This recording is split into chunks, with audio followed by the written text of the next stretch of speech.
Hello, everybody. Welcome to another Comic Source Comic Boom collaboration. Your DC Spotlight for the week of November 13th, I guess, 2023, even though it's coming out a couple days late. Sorry about that. Work has been a little insane, getting ready for the holidays. So, few books to talk about this week. I thought overall it was an okay week. Nothing blew me away. Um, there's some books that, man, I really did enjoy it. I guess I'm not the target audience for them, but yeah, we'll get to that, I guess. Try to keep the rants to a minimum, but anyway, what do you think of the week overall, Rocky? There was probably about four or five that I enjoyed, and one that I was disappointed in, but I have higher hopes for, and one, and I think you and I will share an opinion. And we don't always share an opinion, but I think we're going to share an opinion as to how bad one particular comic is, or at least one that is not catering to our sensibilities. But so it'll be interesting to hear your views on all the comics, but the one in particular, Speed Force, we'll get into. Yeah, I don't know. I've been spending the last few days thinking about it, like trying to, I don't know, maybe I just missed it. I just didn't understand what it was about. But Yeah. anyway, let's kick it off with The Outsiders number one. Never the End. Jackson Lansing and Colin Kelly are on the script. Robert Carey does the art. Valentina Tedio on colors. Tom Napolitano on letters. When it comes to the name Outsiders, so kicking off, I think it was all the way back in 83, I want to say. Maybe even earlier than that we had Batman and the Outsiders. The real famous scene with Batman quitting the Justice League, putting together this team, calling it the Outsiders, and then I want to say that ran for, I don't know, 36 issues, or I think it ran for like 24 issues, and then Batman left, um, and then they eventually relaunched it as one of those Baxter series with the prestige paper, charging $1.25 for it with the better colors and the nicer paper. I mean, think about that, $1.25 for a comic. And back then it was like, oh my god, $1.25 for a comic. It better be good. And now we're paying $5 a book. It's ridiculous. But anyway, get off my lawn, I guess. Uh, but anyway, I say all that to say, the Outsiders in its various iterations over the years have have shown up and typically linked with Batman or Batman type characters, and it's worked to varying degrees. Now, most recently, under the pen of Brian Edward Hill, doing the writing, it was a really interesting concept that I feel like I didn't get enough of, where it was this team of like four Batman related characters, and the other slot in the Outsiders would rotate based on somebody would come to Jefferson Pierce, basically. Black Lightning's maybe is the one character that's been an outsider the most, along with Katana, probably. And they were both founding members of Batman and the Outsiders. But yeah, this idea that Brian Edward Hill had, where a particular hero would come to Black Lightning and say, "Hey, I have this problem. I really need some help," and he'd say, "Oh, you'll be the fifth member, quote unquote, of the Outsiders, and we'll go and tackle whatever problem." We saw maybe two stories with that concept, and it's too bad it never went to series, because that's something I would have wanted to read on a regular basis, because it would have given Brian Edward Hill, DC, a chance to give us some of the heroes that don't show up a lot. Some of the lower B, C level heroes that don't have a book on a regular basis. Some other, classic members of the Outsiders have not fared so well. Geoforce. But that has been the concept most recently. Now that's all thrown out. Like, forget about all of that. Right now, it's this idea that the Outsiders are this clandestine, mysterious group founded by Luke Fox, funded by Lucius Fox, and they are going after things that nobody else knows about, trying to discover mysteries, what have you. And toward the end of this story, and I guess I should mention, there's a new character we're introduced here named Drummer, who's pretty interesting. Supposedly can talk to history, whatever the heck that means. But we do see them later in the story have some powers, and walks around. She walks around with drumsticks, spinning around. It's an interesting visual. But then later, when they're in this mysterious underground base, she's using her drumsticks and she taps one, or um, uses one to hit a gun, and the gun explodes. So that's pretty interesting. But then later she's sitting on the floor of this complex and she's kind of just tapping out a little rhythm on some of the equipment there, and she's kind of seen back into the history of this place. So interesting powers. She's a little enigmatic herself, which sort of suits this idea of the Outsiders being this mysterious group. But supposedly at the end, we get hints that this is all going to be tied into Planetary and the Authority, which are um, books and properties that were of the Wildstorm universe and what have you. And they're kind of globe spanning and dealing with, universal type things. And the other thing that I should mention, if I want to talk about that tie into the Wildstorm universe, is this complex that they're in. Come to find out, it's this like sentient world ship, if you will. Not really a spaceship, but it's from I think it's a another. carrier. I think it's a carrier. Yeah, it's Yeah. it's very similar to a ship or um, a transport that like you would have seen in Planetary or in the Authority, and Yeah. the bleed is specifically mentioned, that space between dimensions, that space between different multiverses. So I wouldn't go so far as to say this is a retread of the Authority, or if Planetary, Lansing and Kelly are better than that. But it's clear that DC is going to tie this in. How well it's going to work, I don't know. I was surprised that, especially being that it was the first issue, we weren't introduced to more characters. I'm sure more characters are coming. My guess is it's going to be mostly new characters, but that's just a guess. I don't actually have any idea. Um, but do we need a Planetary series? Do we need an Authority series? I I'm not, to be honest. I got to be honest. Even though I'm big fans of these writers, I, I don't really have much interest in an Authority or a Planetary series. I feel like it's one of those concepts that it worked back when Warren Ellis first did it because it was a bit unexpected, and it was a new idea.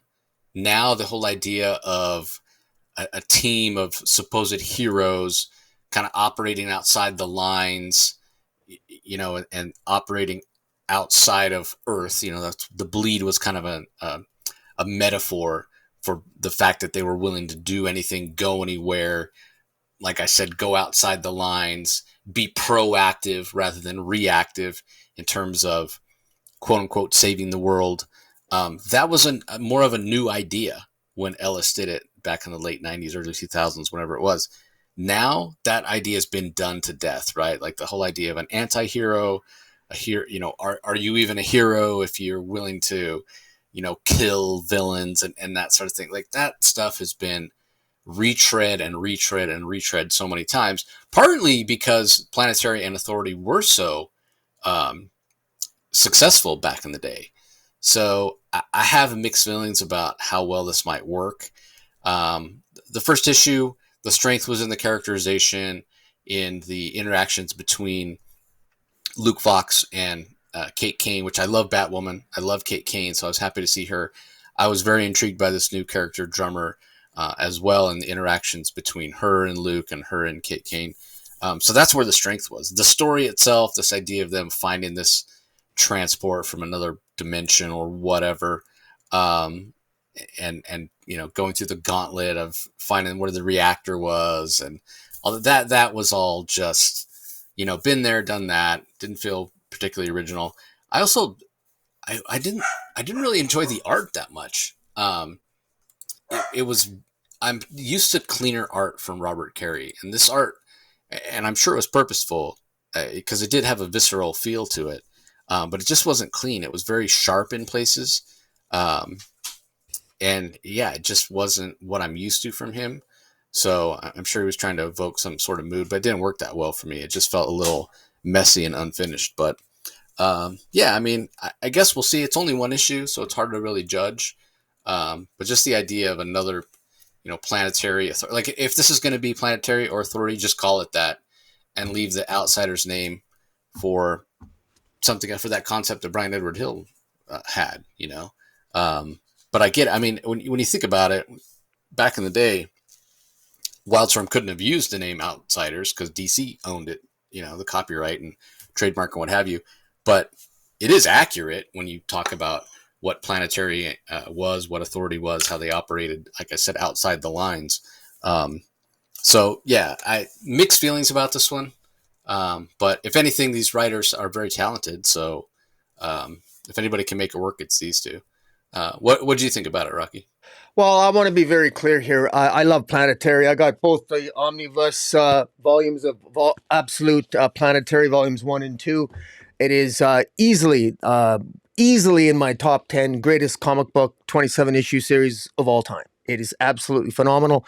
And I don't know what DC is thinking here. I got to tell you right off the bat. I love the concept of Planetary. I distinguish Planetary very, very distinctly from Authority. Planetary, they're archaeologists of the unknown. And Lucius Fox here, he's dressed in white. He looks exactly like Elijah Snow. Jaquita Wagner is... who was a character, one of the top 3 characters in Planetary. She's played by an older woman who's not called the Drummer, and the Drummer was a male character in the original Planetary. And those 3 got together, and then there's another person, Ambrose Chase, who was the 4th man. Actually, Elijah Snow ended up being the 4th man. They ended up fighting ultimately this evil version of Fantastic Four by the end. But it was an incredible story, and it dealt with analogs of Doc Savage and all these, and Flash Gordon and all these rare archaeological gems that they would find, these fictional characters that actually existed throughout the periods of time in Earth's history. It was just phenomenal. It was a great series. And here, what is DC doing here? Well, these are complete total ripoffs of those characters. Total ripoffs. I gotta wonder. I mean, I know Warren Ellis has been canceled, but if you want to do Planetary, bring back Planetary. And well, okay, I prefer Warren Ellis write it, but I get it. He's canceled, and people want to know why he's been canceled. You can Google it. It's a controversial thing, whatever. Whether he deserved it or not, I'm not going to comment on that. But it's the reality is that I just feel that you should maybe leave Planetary alone because the art here is subpar. People are going to read this. As someone who loves Planetary, I instantly recognize this as Planetary, instantly, and because I'm a huge Planetary fan, even after all these years. Very disappointed in the art. First issue, I mean, it teases a bit. That we do. That is the carrier. That is the carrier that travels in and out of the bleed from different parts of the multiverse that the Authority use. So there is some overlap. Jace, you mentioned it. There's some overlap of concepts that the Planetary members never used the carrier in the entire series that I can recall, but the Authority did. And here, there's a tribute to the original artist on Planetary, John Cassidy. One of the characters, Dr. Cassidy in the series, actually ends up hooked up to the mainframe of the carrier in this opening issue, and he's staying permanently linked to the carrier. And the purpose of this carrier is to essentially cataloging the unknown and the fantastic. So this is ultimately almost like Challengers of the Unknown and like a super sci-fi take twist on the Fantastic Four, which is what Planetary was.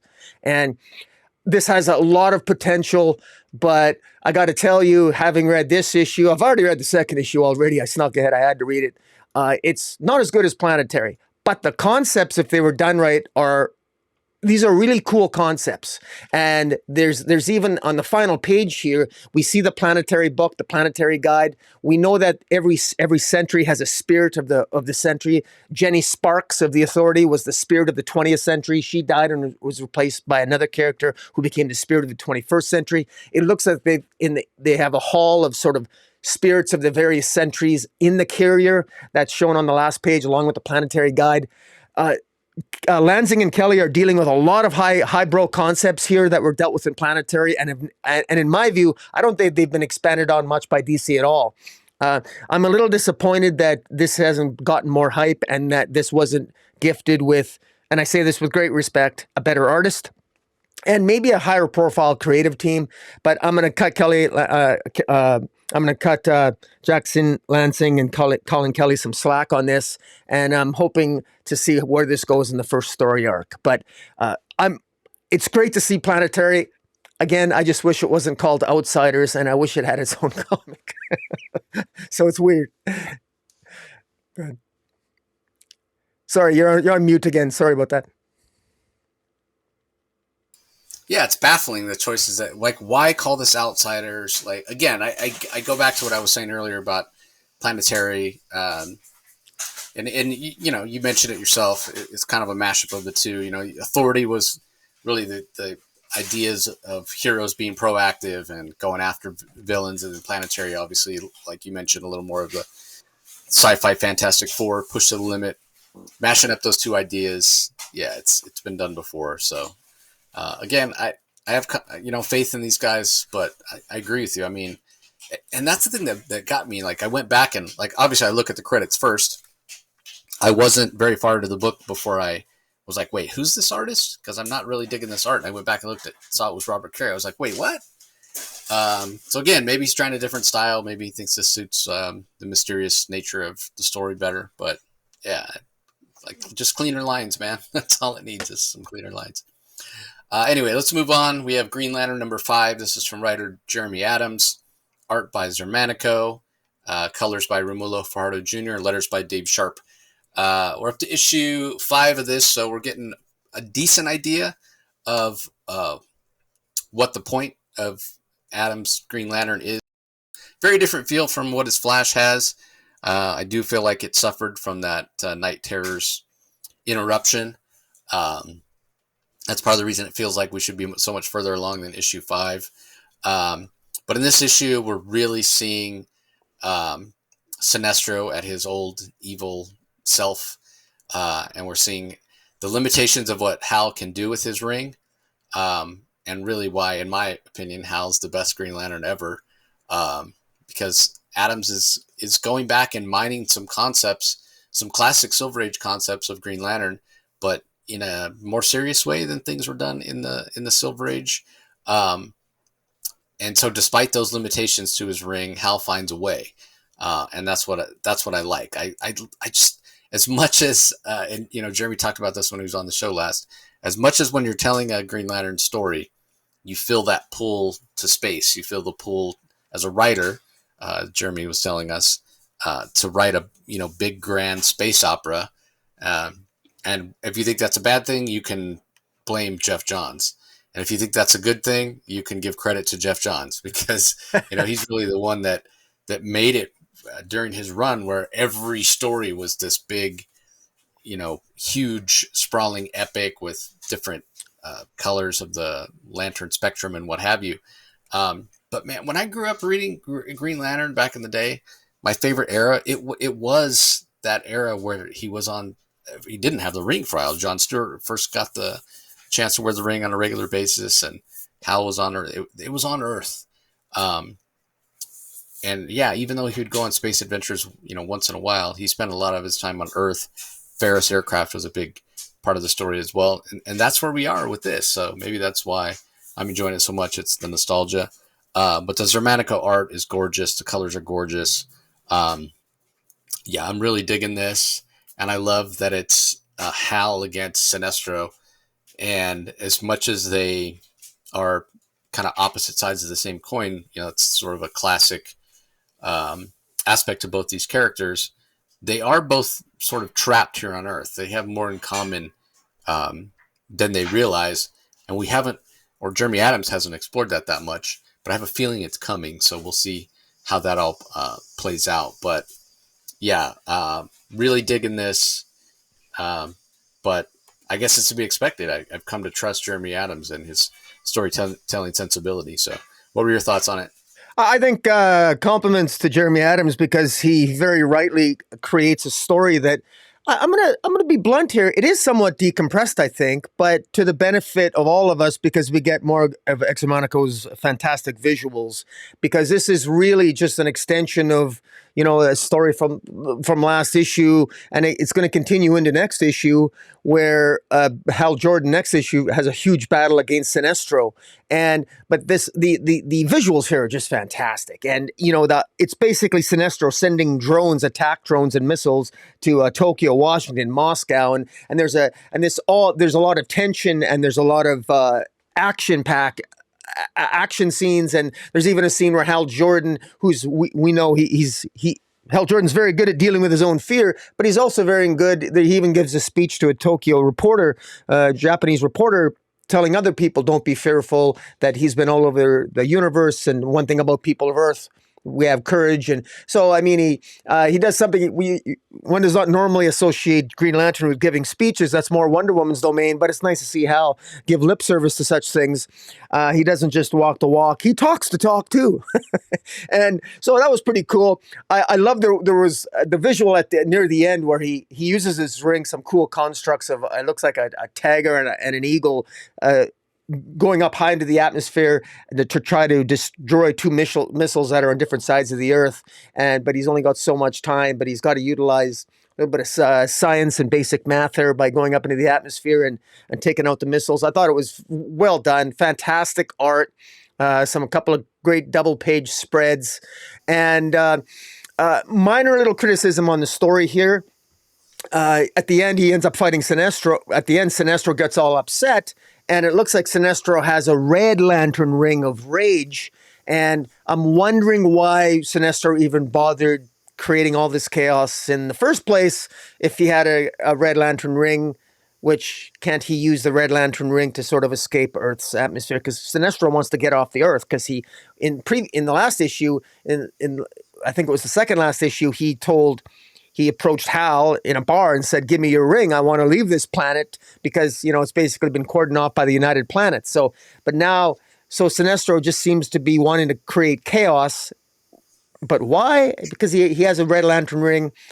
So I'm a little bit curious there. But in any event, it's a visually stunning issue and action packed. And I did take a sneak peek. Next issue is the same thing. Fantastic visuals. Jeremy Adams is really on a hot streak, and so is the artist he's working with, Exomanico. So it was pretty good. And yeah.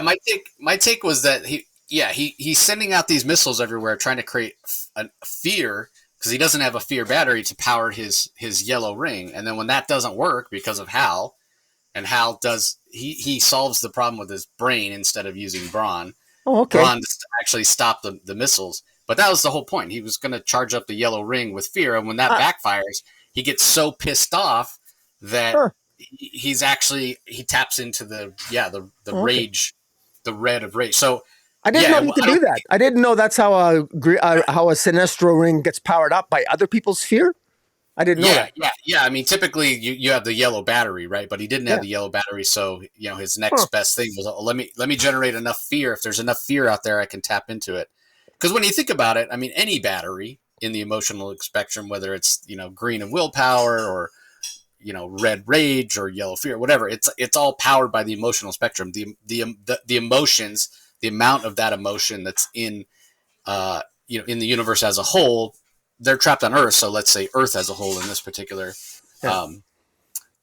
instance, Lord knows there's enough rage out there, especially politically. Yeah. But yeah, I mean, if we want to nitpick, it would have been like Sinestro should have. He was pissed off already. He should have thought about going rage to begin with. A lot easier, I think, than fear, but. Yeah. Sometimes Sinestro, for all his brilliance and cunning, he's not that actually that smart when it comes to like planning and forethought. Mm-hmm. He's always been that way. He's sort of blinded by his own ego and arrogance. And my answer to that, and Jeremy's answer to that, would probably be, he's going to use what he's comfortable with, and he's comfortable with fear. He likes the idea of being the one that controls fear, and probably didn't even think about using rage, but that's what he's got. That's what he taps into once he realizes how pissed off he is at Hal. So and we should make a note that Sinestro did mention here, and Hal confirmed it, that there is something wrong with the emotional spectrum. They both know that something is screwed up with the emotional spectrum, and that's in conjunction with the secret to why Hal was exiled to Earth, which will be revealed next issue, and how Sinestro ended up there. So it's going to be, Adams has a story to tell, and he's taken his time getting there, and we're being gifted with a lot of beautiful art as we're on this narrative journey. Yeah, there are a couple of things that, continuity-wise, and we all know how messy DC continuity is right now, but there's a couple of things that at this point, like, they sort of, they've made a point of making these changes or what have you, and they want them to stick, but it's only when it's convenient for them, sort of thing. So at this point, it's like, just put it back to the way that people know it is. I mean, it's been years now since Bruce Wayne's lost his fortune, but other than a few stories here or there, it doesn't really seem to affect him. He still seems to have as He's much so money as rich. ever. Yeah, he still has enough money to go and create batarangs and any equipment he needs or whatever, Yeah. whenever he needs it. So just put it back. Just put it back at this point. Same thing with this idea of united planets, and that a lot of that was Bendis. Just put it back. I mean, I just got done saying how much I love Hal Jordan on Earth and what have you, but you can still have Hal Jordan be on Earth. It doesn't mean he has to be trapped there by United Planets or whatever. It's just dumb. It just feels dumb. It feels like DC's putting these arbitrary rules in place to tell specific stories, and they don't make sense. And in that way, they're making the stories feel like they have less impact, in my opinion, anyway.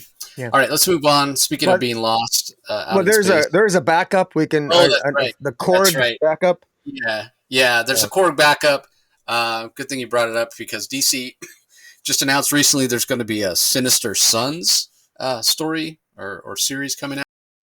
Yeah. We're going to have the son of Zod, along with Korg here, who apparently, it turns out, is right in his belief that he's the son of Sinestro.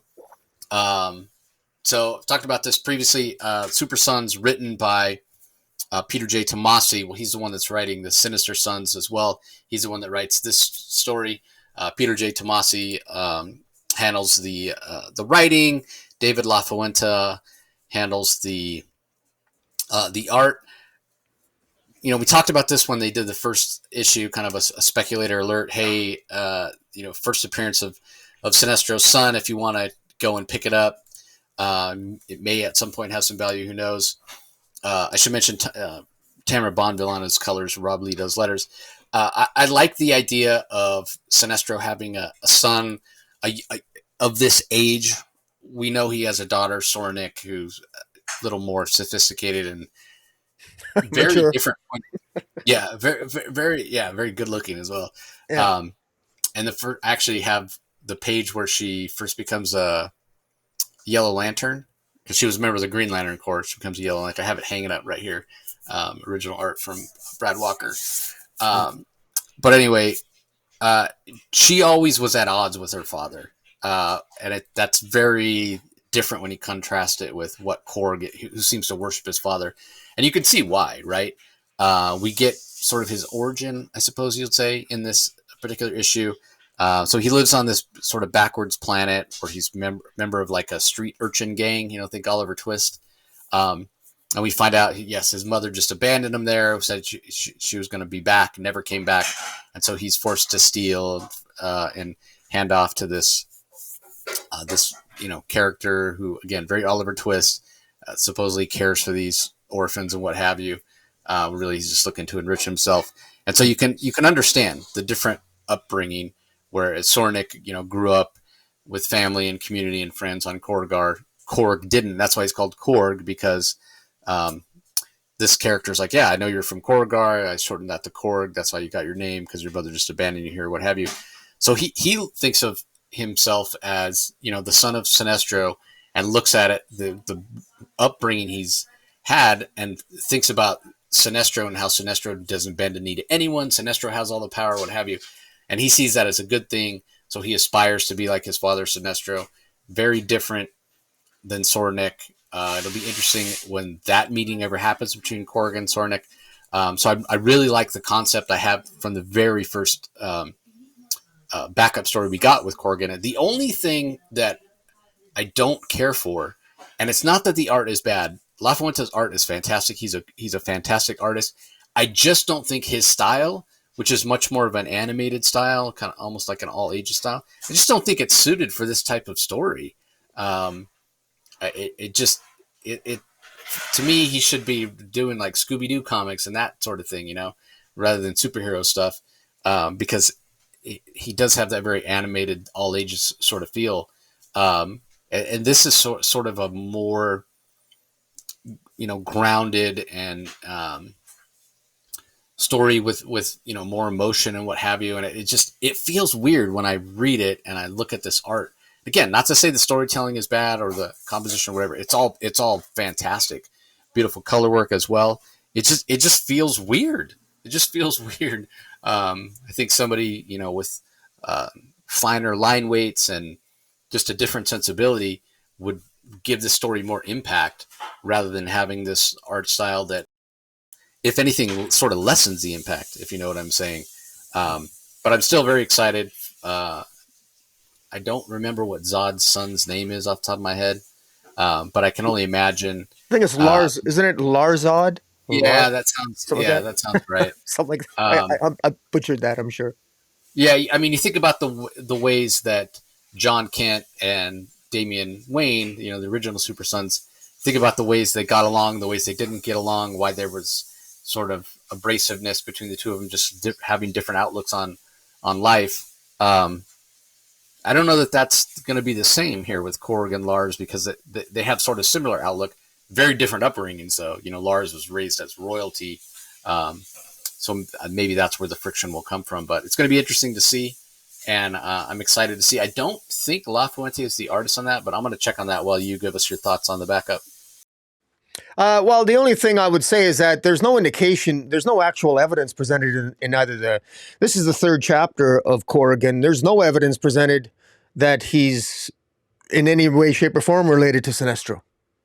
His story, even the General Nagaf, who is actually the head of this orphanage household, says to Korg that you were left here by some lady who heard I took unwanted dregs and put a roof over their heads, and then she left. And then I don't remember, and I certainly stand to be corrected because I've forgotten story points before. I don't remember. I don't know why this Korg thinks he's Sinestro's son. I don't know why he thinks that. Is there a memory that he has where I don't, it looks like he was dropped off when he was very young to this orphanage. So I think there's still more story to tell here, because clearly Korg is the son of Sinestro. That's the whole central conceit behind pairing him with Larzod and having sinister sons. So clearly that's the case. So I think there's more story to tell here. This is the third chapter. There's at least one more, I believe, to tell the story of Korg. And I do think it's an interesting concept that you're going to have sort of like a counterpoint to the Super Sons, the Sinister Sons. Might be a little bit cliche, a little bit on the nose, but it can be fun. I agree with you that the art is a little bit maybe too childish and animated, but at the same time, it might work. It might work depending on how once he teams up with Larzod, and to see how this story feels. Peter Tomasi, of course, is the guy that wrote Super Sons, so I'm sure he's got a game plan.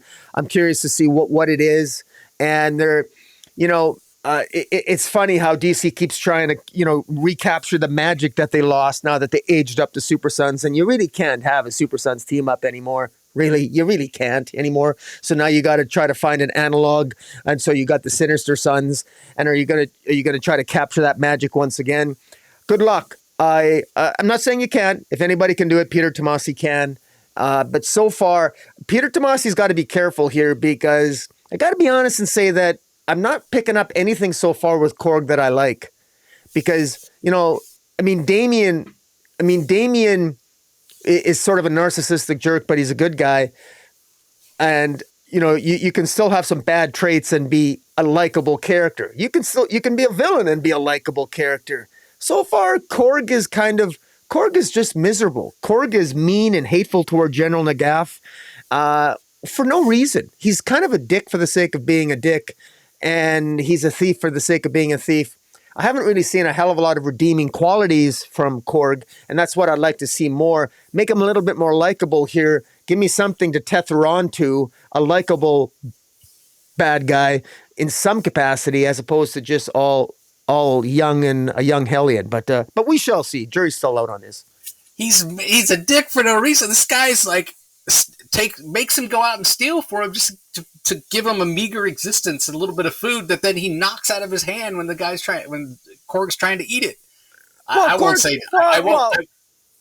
I Well, don't know. For whatever reason, as much as Damian Wayne was always a jerk, I never liked him. You're right that Korg's a total jerk, but it feels a little more justified because guy does have a pretty rough existence. I don't know. There's some reason I like Korg. I like him. You say he's not likable. To me, he's likable. But I will agree with you that I'll put it this way: he seems as a character very one dimensional so far, and I could see myself getting tired of him if he only is ever a jerk, because that's how he's come across so far. But again, I give him a break on that because of the circumstances. But anyway, let's move on. La Fuente is the artist on Sinister Sons, as it turns out. So I don't know. I guess that style of art will continue. Maybe it'll grow on me and start to work for the story. The other thing you mentioned, you can't really have Super Son's story.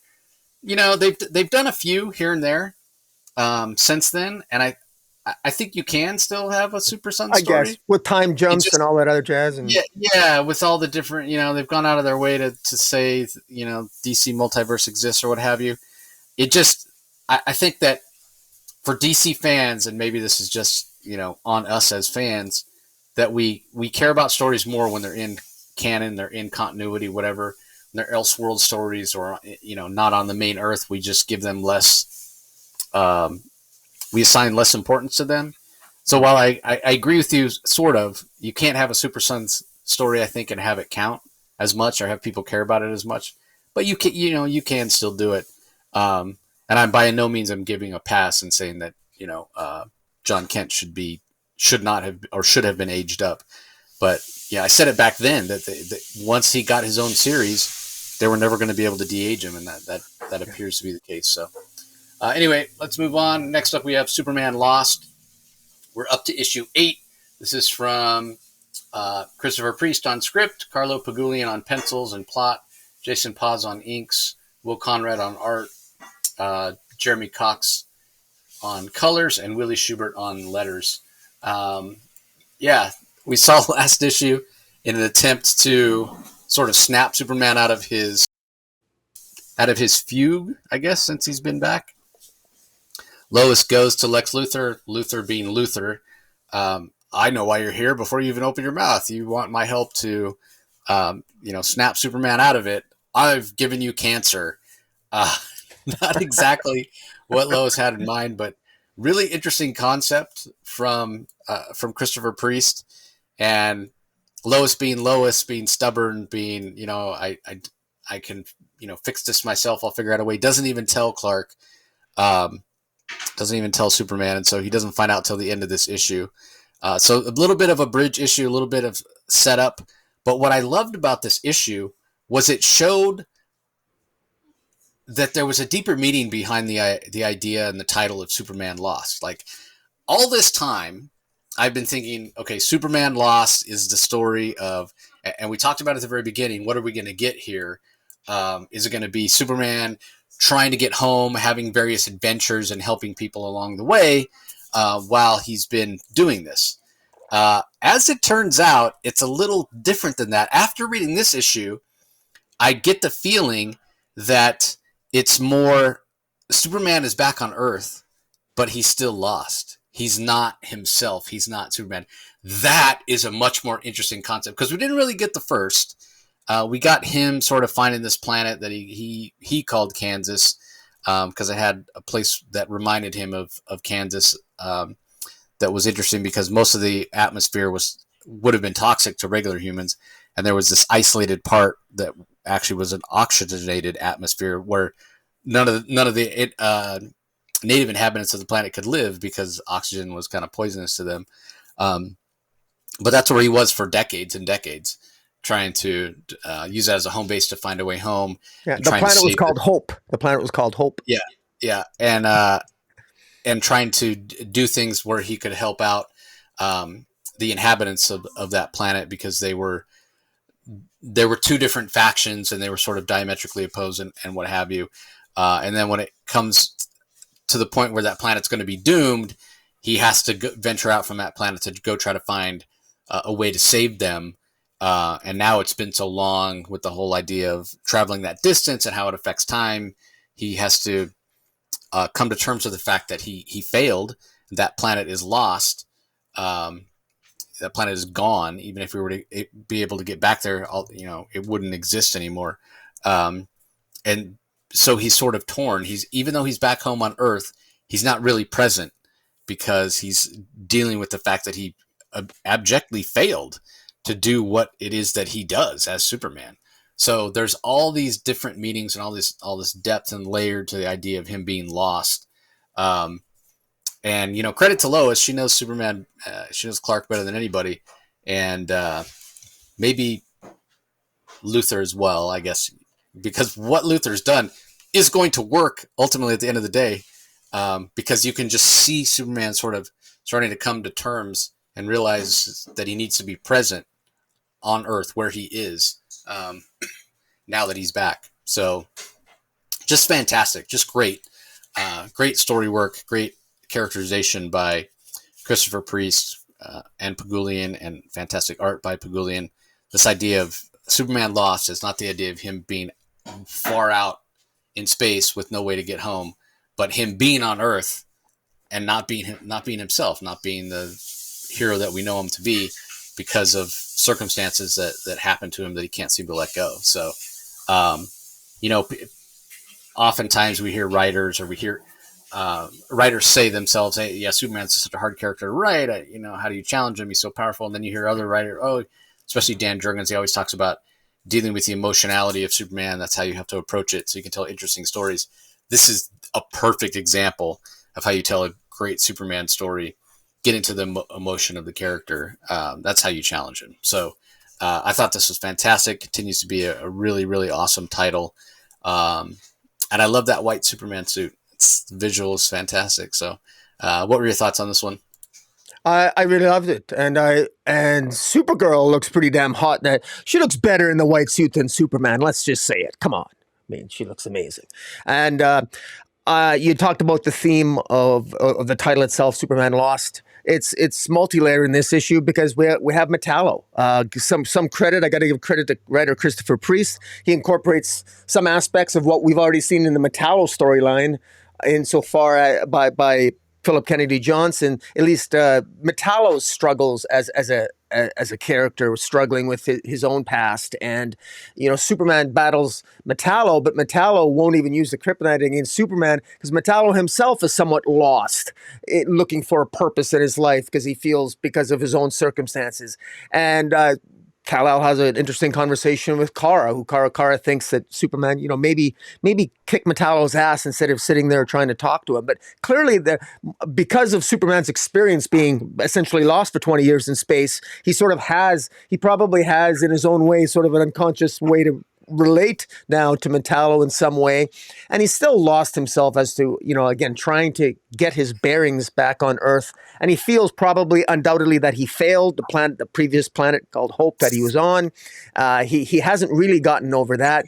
Meanwhile, he's not paying much attention to Lois. Lois, strangely enough, I was torn a little bit. I was surprised that why doesn't Lois, because I was asking myself, why doesn't Lois tell Superman that, by the way, Lex Luthor gave me cancer? And because you would think that, is she afraid Superman's going to kill Lex? I mean, surely she doesn't think that's not in Superman's nature to kill, but she doesn't tell him. But there's another reason why I think potentially she isn't. She doesn't say anything. There's a major revelation at the end of this issue. And interestingly enough, Superman ultimately discovers that Lois has cancer at the end of the issue. He finds her medication, but he also finds correct me if I'm wrong, but that looks like a pregnancy test, isn't it? Yeah, but I think... Is she pregnant? I don't think she's pregnant. I think what she's doing, and kind of the sense I got, is just to cover it up? Yeah, she's pretending to be pregnant so she can say when she's throwing up and she's not feeling well, she's saying, "Oh, it's because I'm pregnant," rather than it's because I have cancer. That's the sense that I got. What an unbelievable, what an awful thing to do to your husband. Come on, Lois. Seriously. I don't know. I think I would find that very hard to forgive. You're going to cover up your cancer by saying you're pregnant? And Clark has not said anything about her being pregnant up to this point. It's like, isn't he discovering it for the first time? Like this is news to me. I didn't know she was Well, the other, pregnant. yeah, yeah, the other part of it is, Lex is narrating and he's saying, yeah, how can somebody who has X-ray vision not know that his wife has cancer? And so, and Lois, this just happened. I'm not saying it was a good choice. I'm not defending her choice, or whatever. But if she tells Clark that she's pregnant, then she knows that he can't use his X-ray vision on her body because then it That's would true. damage. So I think But not a great decision any way you slice it, but but I mean, you but think he logical. It makes sense. If yeah, she's but trying to he's hide it from Superman. him, that He'd be yeah. able to hear a heartbeat. He'd be able to tell physiological. You think he'd pay a Well, little bit but more again, attention? I think this just happened. I mean, and my take is Yeah, this issue basically happens within a 24-hour, 48-hour period after she gets the cancer. It's very quick because Luther even says, I gave her cancer. She's got to right. tell him right away she's going to be dead inside of a week, 10 days. I So this is guess. all happening, yeah, really quickly. But Well, yeah, terrible decision by her on her part, no doubt. yeah, and well, Christopher Priest does say it's day 87, day 86, and day 87. So with his captions, he is providing that information. I just got to maybe pay more attention to the black expository boxes there. But the other thing he does, a quick note, is he brings Christopher Priest did do the 12-issue Black Adam series, and he has Black Adam appear here, and Black Adam talks about when he was gone for 5,000 years, he wasn't actually gone from Earth for 5,000 years. It was just 5,000 years had passed on Earth. So Black Adam himself can't completely relate to what Superman has gone through, but Black Adam does tell Superman that don't waste the gifts that you have left, and yeah, and there's also a flashback to how Superman got back to Earth, and that was with Adam Strange and the Zeta Beam from the planet Rann, and so there was interactions there. This was actually in my view, the most substance-filled issue to date, and the final panel has Lex Luthor staring at a painting, and I'm wondering if it's symbolic. What is the painting that Lex Luthor is staring at? He looks so majestic. He looks so powerful and narcissistic, and he just looks like classic Lex. And he's staring at a picture. But I was wondering if you know what that picture is, or if it has any deeper meaning in the picture. But maybe it doesn't. But Yeah, I don't know what the picture is, and for some reason Lex thinks when Superman comes, he's going to come breaking through that wall, and that's exactly what we'll see. Knowing it's Christopher Priest, 100% that painting has meaning. We just don't know what it is, but I suppose we'll find out next issue because we know Superman is going to come crashing through that wall now that he knows that Lois has cancer and Lex gave it to her. But I agree with you. I loved Black Adam showing up, and Priest comes right out and says it through Black Adam's words. I have a better understanding of Superman than anyone because I'm the only one on this planet that went through what he went through, and for Black Adam it was even worse, right? Superman did get a shortcut. You mentioned it. He caught that ride home with Adam Strange and the Theta Beam. Black Adam had to travel the whole way on his own, and Priest definitely intimates that's part of the reason Black Adam's such a dick, because he was out there alone for as long as it took him to get back. It wasn't 5,000 years, but even if it was 500 years, that's still just that's going to damage somebody's personality. That's going to damage their psyche, and clearly it did for Black Adam. So yeah, fantastic series.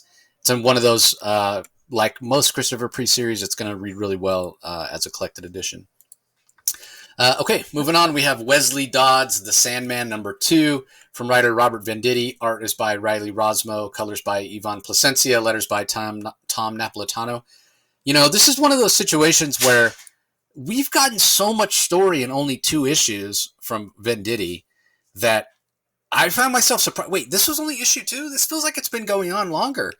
Venditti's done such a fantastic job of establishing the world and the time frame of the Sandman story. 1940s, a little before, or late 1930s, early 1940s, before World War II.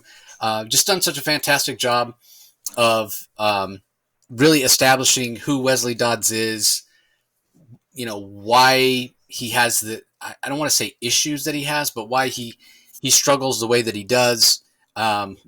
His hopes, his dreams, his relationship with people that were friends with his father, people that now mentor him, the military, his girlfriend, like all that has been established in two very short issues here, as well as sort of the point behind the story. And that's this idea that somebody's discovered his secret identity, stolen his weapons, and we see at the end of this issue they're going to use them for nefarious purposes. Um, I just love this. Like, I am not as familiar. I never read any of the Sandman Mystery Theater from back in the day, but I feel like I'm getting to know Wesley Dodds through this story better than I ever have before. And maybe a lot of this characterization for Wesley Dodds has been established before in some of those other series that he's been in. I just haven't read them, so I can't speak to that. But I do feel like even after two short issues, I understand who Wesley Dodds is as a character much more than I ever have before. You know, a lot of the Golden Age heroes, those stories, they were just based on the fact that comics were intended for a different audience back then. It was a different time. There wasn't a lot of characterization. It was the bad guys were white hats and the bad guys were black hats, you know, good versus evil, good versus bad. And there wasn't any need for a lot of characterization, a lot of depth. You know, all the heroes were straight white dudes that, you know, did the right thing. And really they were morality plays without a lot of complexity.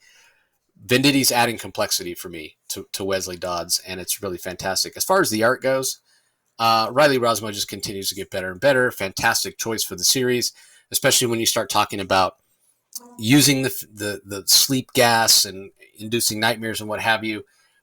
Things are esoteric. Things are ethereal. There's even times on the pages where the gutters, the space between panels, they're not straight lines. They're wavy lines, which again suits this idea of these being sort of fantasies or make-believe or delusions or whatever you want to put it, the visions that people are getting because they've been exposed to these gases. Also, I feel like his line work has tightened up in terms of facial expression. He still exaggerates anatomy. That's just his style. It's just what he does. But it's not so outrageous as I've seen it in times of the past. So I don't know. I think he's always been really talented, but I think at times he maybe hasn't been able to know when he should be a little more restrained and not go so crazy. And now it feels like, the more he works, the more he realizes when he really should cut loose. And what happens is when he does cut loose, it's that much more impactful because, you know, for lack of a better term, the talking head scenes are more subdued and they do look a little more traditional. So then when we do get the action scenes or the scenes that are depicting the sleep gas or nightmares or that sort of thing, when he does cut loose, again, you're like, whoa, that's really crazy. That looks so wild and out there. So yeah, kudos to Riley Rosmo. I think he was the perfect choice for this series. And knowing Robert the way I do, I'm sure he's having a blast working with Riley. But man, if you're not reading this is a fantastic series.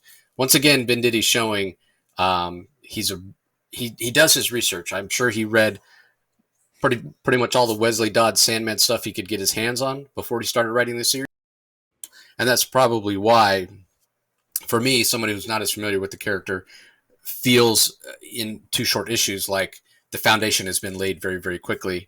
And now, moving forward, Venditti can start building on that and giving us some additive stuff to who the character is and his background and what have you. So, yeah, really, really enjoying this. What'd you think? There's a darker version of the Sandman that's introduced here, and I think his name is the Macabre Man. The caption reads, acrid fog veils the macabre man responsible for so much death. It's a dream that I think the Sandman, that Wesley Dodds is having.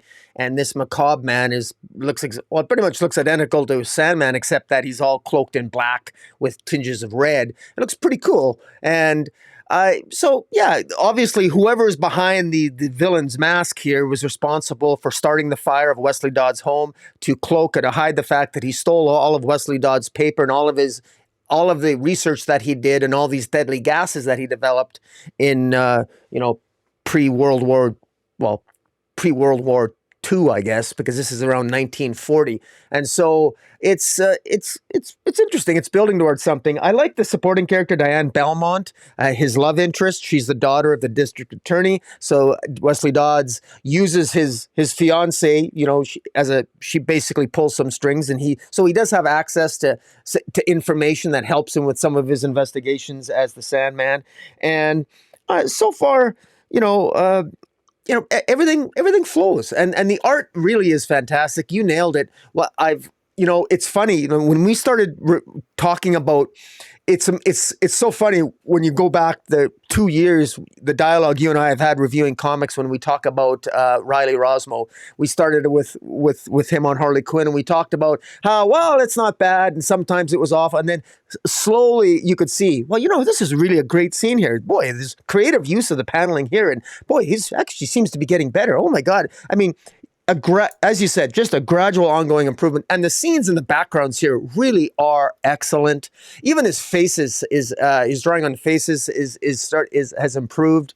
And like I said, the creative use of the paneling with the characters themselves and with what's happening going on in the minds of the characters, very creative, very well done. And it's so nice to see Riley Rosmo, because damn, that guy's he's taken a lot of criticism, and it's so nice to see an artist sort of come into his own and find a project that is more uniquely suited for him. So, kudos to Riley Rosmo. It's a good pairing with Robert Venditti on the Sandman here. Yeah, my guess is that whether it's his actual mentor, his father's friend, Wesley Dodds' father's friend, that's actually behind the mask, or somebody that he hired, that's my guess. But there's also a part of me that goes, nah, Robert Venditti wouldn't do that. That's too a little too on the nose. On the nose, but, yeah. Yeah, I guess we'll see. I mean, there's a reason that people, even though it's a concept that's been done before, there's a reason that people do it. It's because it's sort of a tried and true. I don't want to say trope, but it's sort of a tried and true method that's applied in order to creative drama, character drama, I guess. So that yeah, I don't know. I go back and forth on whether it's his mentor or not. So I guess we'll have to wait and see. All right, moving on. Next, we have Danger Street number 11 from writer Tom King. Jorge Fornes is the artist. Dave Stewart on colors. Clayton Cowell on letters. Give us your thoughts on this one. Well, we're building to a head. This is issue 11, and this is a 12-issue series. And full disclosure, I did read issue 12 already, so I do know how it ends, and I couldn't resist. And this is, I continue to be rewarded. I've been enjoying this series, and quite frankly, if you haven't been reading this series up to this point, this is probably not a great jumping on point when you're jumping to issue 11. So much has happened, but it's been a hell of a ride. It's been a hell of a journey getting here. All the characters have been moving toward ultimately coming together. So we have these characters that could not be more different, ranging from Starman to Warlord, for God's sakes, to Lady Cop, to the Dingbats of Danger Street, to, oh my God, to the Green Team, and how all these characters come together. That's the journey of the of ultimately what will be 12 issues. And what happens here in this scene is just absolutely insanity. But ultimately, they know Lady Cop has the helmet of Dr. Fate, and the Dingbats of Danger Street need the helmet to resurrect their buddy Good Looks, who was killed unintentionally as a fallout from the battle between Starman, Warlord, and Atlas. Atlas was holding up the universe, the world, so to speak. He was killed, so somebody's got to replace Atlas. That looks like it might have to be Good Looks, but you got to resurrect Good Looks to do that. And Good Looks is dead. How do you resurrect him? You need the helmet of Dr. Fate. Meanwhile, you've got various members that also require the helmet of Dr. Fate to help them. In particular, the opposite of the Green Team, the Outsiders themselves, not to be confused with the Outsiders of the comic book we just reviewed, but a very different Outsiders, namely from the famous of the first issues of the mid-1970s from DC. In any event, this is all building to a head. Somehow, at the end of this, Lady Cop ends up there's an absolutely insane scene where, of all things, Creeper and Warlord end up getting shot by Lady Cop, of all things. It's total chaos. Somehow this works.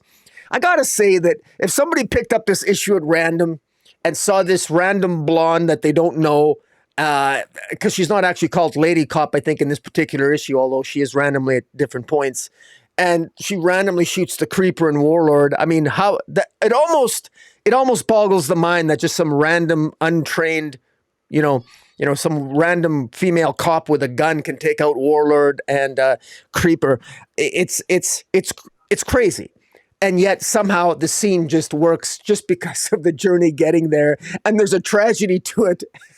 And then there's Orion that shows up. And there's something about Orion, the son of Darkseid, wearing a t-shirt that says Darkseid is, that just puts a smile on my face. I mean, it's an obvious reference, of course, to Darkseid is, which was the phrase utilized in not Mr. Miracle series. And Orion is there, of course, because the goal here is ultimately they need to save the universe. Somebody has to replace Atlas to hold up the world. And the outsiders need to have their curse lifted so that they can turn back into normal humans, because they lost this crazy scenario. They lost this game to the Green Team back when they were kids. And oh my God, somehow this story just puts a smile on my face. And I can't wait to talk about the final issue, but this was just yet one nice hop, skip, and a jump to that final issue. I enjoyed it. More whetting the appetite for me. If you've been with it solo, if you've been with us for the previous 10 issues, you definitely want to stick with this one. And hopefully people will agree that I think King nailed the landing on this, at least to my liking. So what do you think of this penultimate issue? Yeah, I looked at the title page. I said "Codename Assassin." I'm like, okay, well, he's dead, but we're gonna, explore more of his origin or whatever. And then he's dead. He doesn't show up at all. Yeah. That's my only nitpick. I didn't Yeah. understand why this issue was called "Codename Assassin." Yeah. But putting that aside, yeah, I agree with you. Like this idea that this all goes down in the kitchen of this woman who has no superpower. She has no, you say she has no training. She has training as a cop, but she has no training in dealing with, this idea of these wild concepts. And we're going way out there when we talk about Atlas holding up the world, and we're dealing with Highfather and Darkseid and whatever. And yeah, she's just, and not just, it's not like she's a cop in New York City or a cop in Central City or Gotham or whatever, where she's used to dealing with, all these heroes or whatever. No, she's a cop in, little podunk USA where, Danger Street exists, and is used to dealing with giving the dingbats of Danger Street a grief for, driving their ATV down Main Street or what have you. She's small town USA 100%, but yet she's the driving force of these series. She's our POV character. And when push comes to shove, yeah, she handles her business. As you mentioned, she takes out Creeper, she takes out Warlord. And I keep going, like, for me, I just kept going back to that scene in the kitchen, especially, so Creeper's dead, shot dead.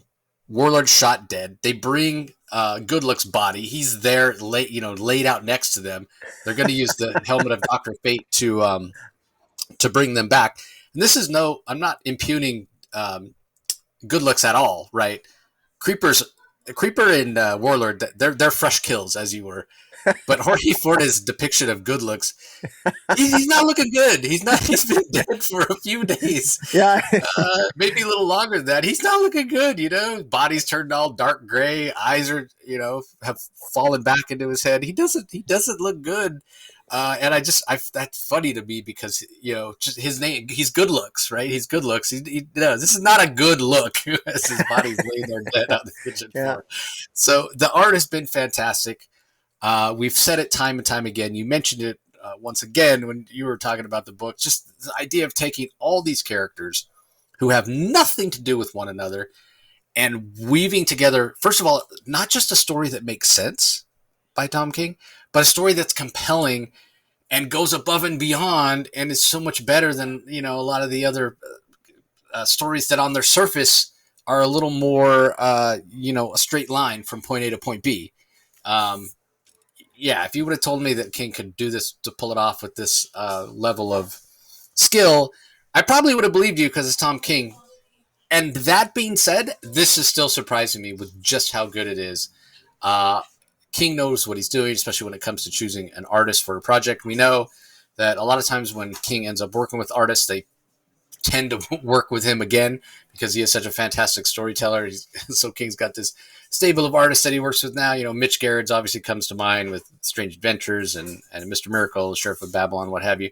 But, Clay Mann is another one. Now we've got Daniel Sampere over in Wonder Woman, Jorge Fornes that he's working with here that he did Rorschach with as well. It's fantastic. It's so good. And I wanted to go and read issue 12 so badly once I finished this, but I didn't want it to color my outlook on this particular issue, so I haven't yet, but I probably will as soon as we're done recording. Because, I want to see how it all comes together in the end. But, this has just been a really surprising, high quality story, and I can't wait to see what Tom and Jorge Fornes do next. All right, let's move on. Next up, we have World's Finest Teen Titans, issue number 5 from writer Mark Waid. Art is by Emmanuel Lupacchino, colors by Jordi Belair, letters by Steve Wands. For me, this was the weakest of the World's Finest so far, World's Finest Teen Titans that we've gotten from Waid so far. At the end of last issue, we got a hint that there was some mastermind behind kind of the recent attacks on the Teen Titans, and somebody was recruiting different villains to go after them, put them together in this kind of super villain team. I like that idea. It's very classic and what have you. And we find out in kind of a flashback at the beginning of this issue that it's this guy named Haywire who a little more diabolical, I guess, in his behavior. He wanted to be a member of the Teen Titans, but he wanted to be proactive. That whole idea of final solution, take out the Joker. You don't have to worry about any of his future victims, whatever.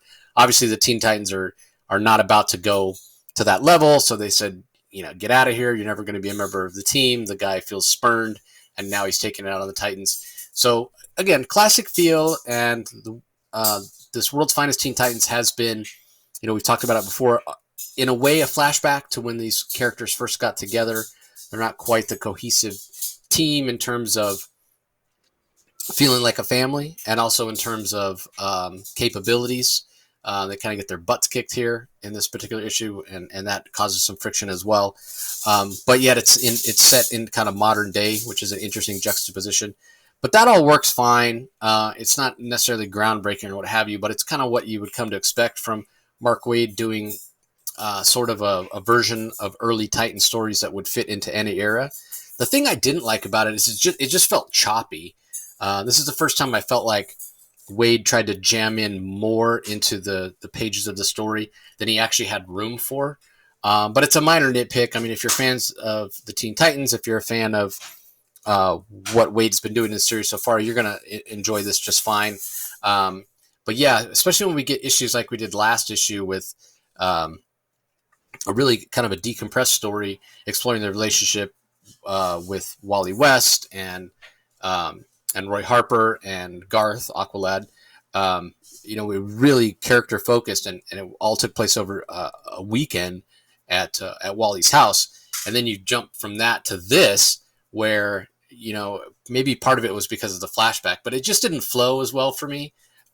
So for me, this was the weakest. Now, that's not to say it's not a good issue; it's still above average, but it just felt like the weakest of them so far. I kind of wish that this particular, like the information and the story beats and the plot of this specific issue had been spread out over 2 issues. I think it would have worked a little better. But I don't know. Maybe that's just me. What do you think, Rob? I liked it. Waid is doing, like we've said, he's doing something that's absolutely necessary. He's updating the history of the Teen Titans so that their history, their beginnings aren't in the 1960s, but they're actually in the 2000s or the 2010s or whatever the case might be. So he's updating it because these characters, because they never age, you got to do an update once in a while. It's a long time coming. And I think he's doing a good job here. You mentioned that he's crammed a lot of story in here.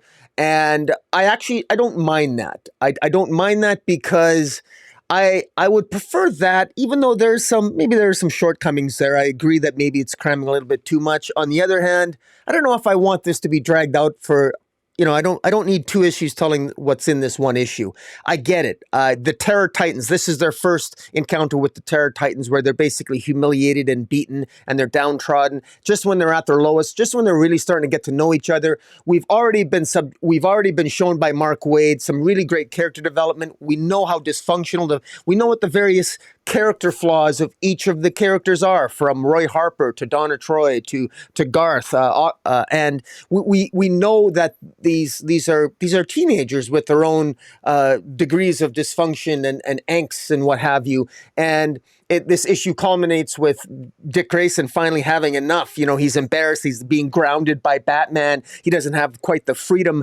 He's under greater pressure. He's got his own pressures, being the sidekick and essentially adopted son of Batman, and he can't tell the rest of the team. He can't open up and tell them who he is, but he finally breaks down and reveals his identity to them at the end. And I think that this is sort of like the progress and the evolution that the Titans need, and it's showing us in the early years that they have to truly trust your teammates. You've got to know your teammates and arguably know who they are, and it's interesting. And there's also a little bit of clever rewriting of history, I think, by Waid, by sort of expanding the roster a bit and adding a lot to the characterizations. And what I like about this is that having taken a tease at the first few issues of Beast World coming up, and I say that positively, I'm glad that we're getting this from Waid, because I feel that it's needed.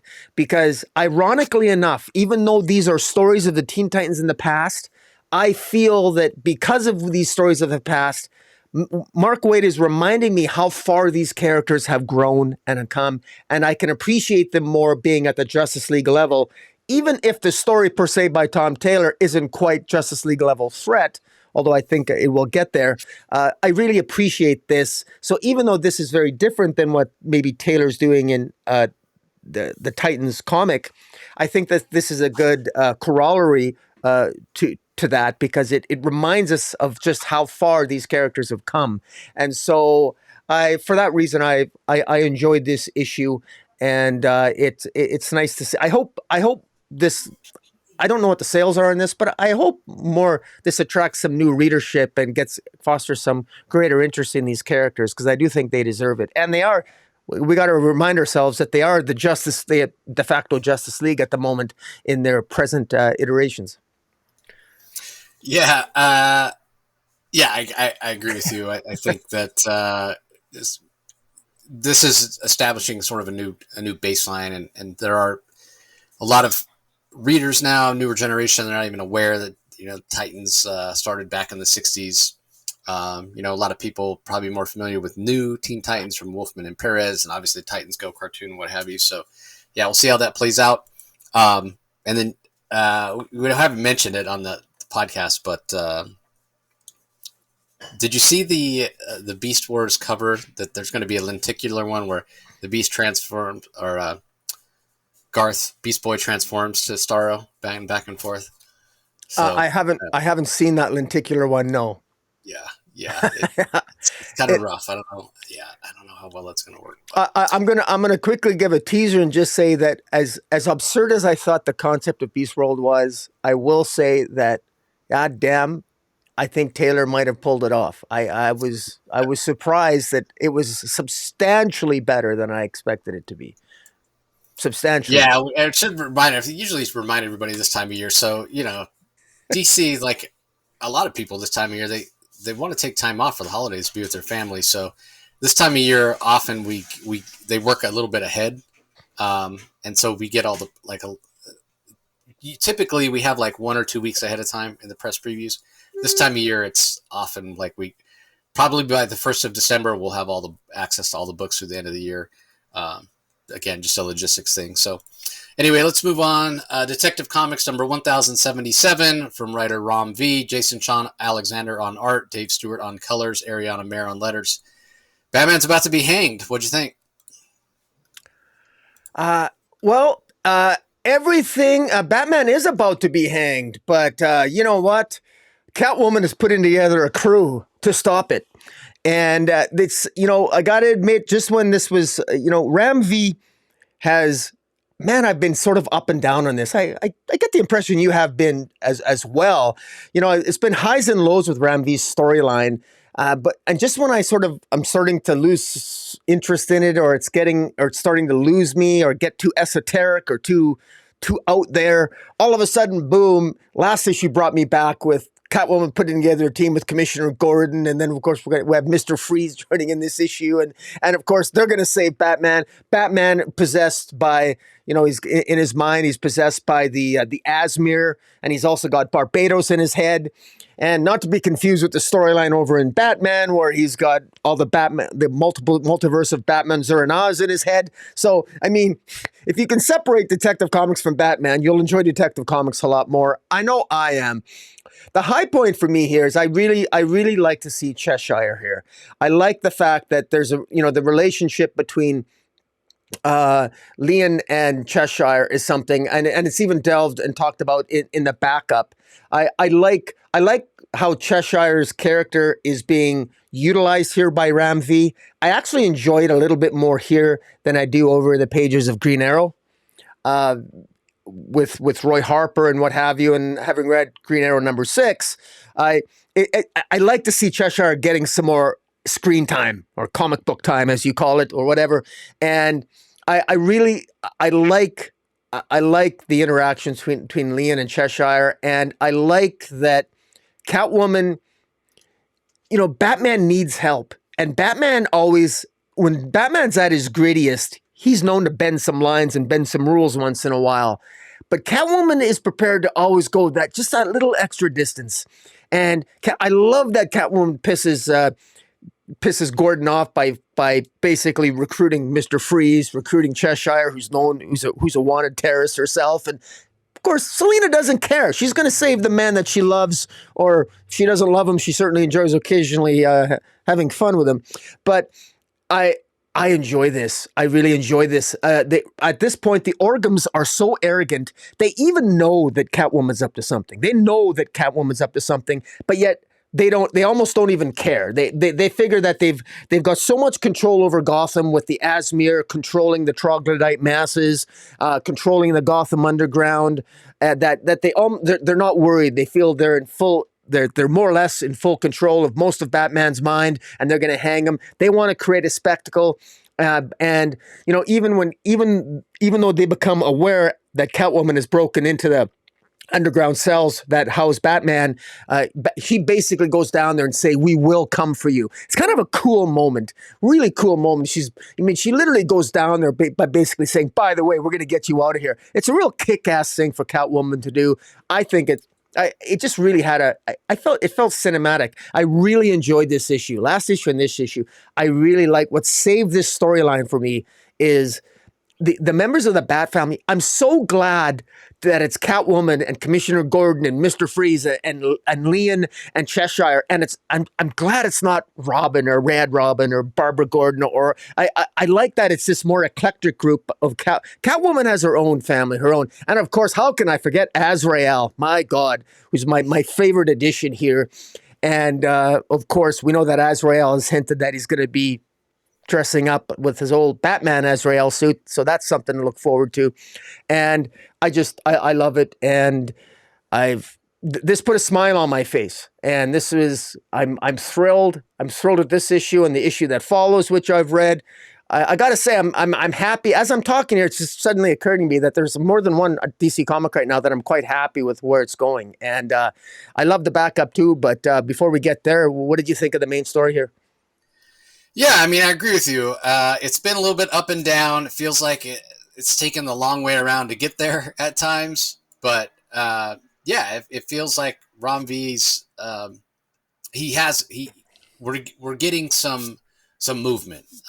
Feels a little bit like a bridge issue, but the pieces are being put into place, and I'm very happy with what we've gotten so far. So. Yeah, beyond that, the Jason Sean Alexander art, I'm most familiar with his art when he had that run on Spawn. This is a little less clean. It feels like a little more like Kelly Jones inspired.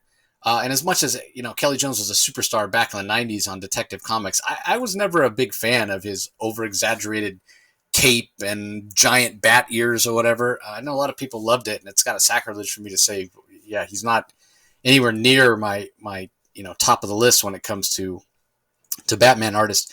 But it certainly feels like Jason Sean Alexander's channeling a little bit of that, which is interesting. But I have to imagine that reading this in an omnibus style, reading the whole Rom v. Run, God, while a lot of the artists have taken a very visceral take on the story, which suits this gothic feel of a story that Rom's been telling, the art styles have been very distinctive. So I don't know how well it's going to read in a trade, but yeah, always great to see Azrael, as you mentioned. And as far as the backup goes, again, it ties in very closely to the main story, getting to see Cheshire and Lian.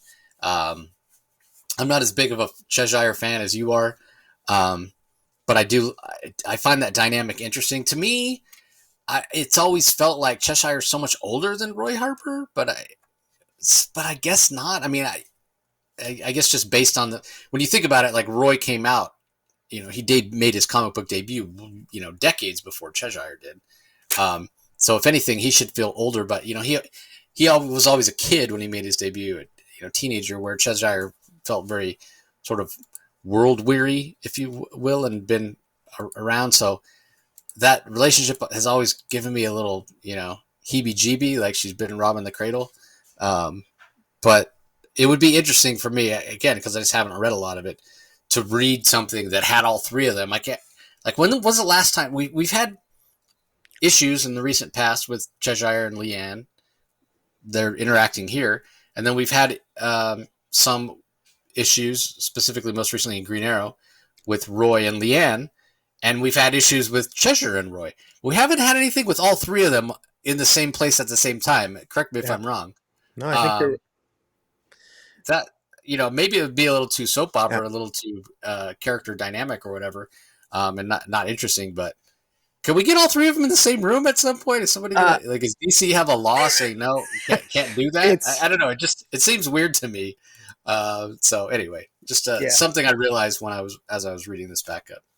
I guess I should give the credits for the backup as well before we move on. Yeah, the credits for the backup. Dan Waters is the writer, and Casper Wingard is the artist, and Steve Wan's the letterer. Letters, yep. And you have anything to add about the backup? Yeah, well, it's confirmed, to be very blunt, it's confirmed that it was Cheshire is the one that abandoned Lian. Cheshire is the complete bitch. She let Roy believe that their daughter was dead. She dropped their daughter off at an orphanage in Gotham and kept an eye on her, but didn't think she'd be a good mother because of her life as an assassin. But it did have an impact on Cheshire. Lian comes to Cheshire for help. Gotham is her home, and Cheshire's not inclined to help her, but basically Lian tells her mom, I never ask you for anything, but okay, if that's how you feel, basically F off then, stay out of my life. That changes her mother's mind, and so Lian, Cheshire, it will help Lian, and they're going to be part of the team that will help Catwoman and Batman and rescue Batman and what have you. And so it's interesting, and it really shows just how hard-ass Cheshire is. But ultimately, it for a woman that specializes in poisons, as much as she tried to poison the relationship with her daughter, it looks like somehow, despite the type of character and the evil bitch that we know Cheshire to be, there is perhaps some hope of some redemption there. It's the love that she has for Lian that does shine through, but she's still a killer. She's still a bitch. She still will never get the love of Roy Harper. And I know from Green Arrow #6, there's going to be more tensions there that arise. I got to tell you, that relationship that I'm most interested in moving forward, I think, is the one to watch. That I think is most compelling is the completely dysfunctional relationship between Roy Harper and Cheshire, and vis-a-vis as mother and father, they have very different and will have very different relationships with their daughter. And I think that's very interesting, and I like that because it's the type of drama that you should expect when you merge a female assassin with a with a superhero. But no, good times. I really enjoyed this issue, both the main story and the backup. So I was quite happy. Yeah, fair enough. All right. Up next, we have Speed Force #1. This is written by Jarrett Williams. Art is by Danielle Di Niculo. Colors by Andrew Dollhouse. Letters by Simon Bowman. I feel like I know that name, Jarrett Williams, before, but I can't think of anything I've read from them off the top of my head. Danielle Di Niculo, I mostly know from Secret 7 over at Boom with Tom Taylor. I don't have much to say about this comic. I did not enjoy it. I didn't really understand. No rant? Come on. I'm not going to go on. I easily could go on a rant, but I didn't get it. I didn't understand the musical references. I thought the villain was mustache twirling and not very interesting. This new villain that we were introduced to. I didn't think it was Di Niculo's best work in terms of art. It felt very unfinished. This just clearly wasn't for me because it missed the mark so just by such a wide margin. I can't. Yeah. You know that whole saying, if you don't have anything nice to say, don't say anything at all. That's what I'm doing. This just didn't work for me. So I don't think I'm the right audience. I've aged out of this type of story. Apparently. Yeah.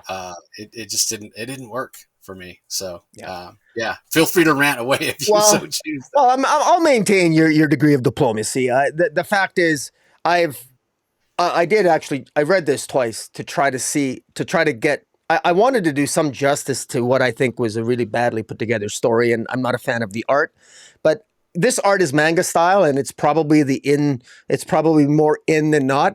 I'm not a big fan of manga style art, but a lot of fans are. Manga's very popular, but you know what? I lied. I'm going to rant a little bit. I think that DC is trying to do manga a disservice. Do you hate manga so much that I think DC, they heard all those rumors that manga is so popular because the stories are written so well, and they want to taint the well. They say, well, we're going to do a manga-like comic and we're going to make sure the writing is terrible. And boom, this is what the result was.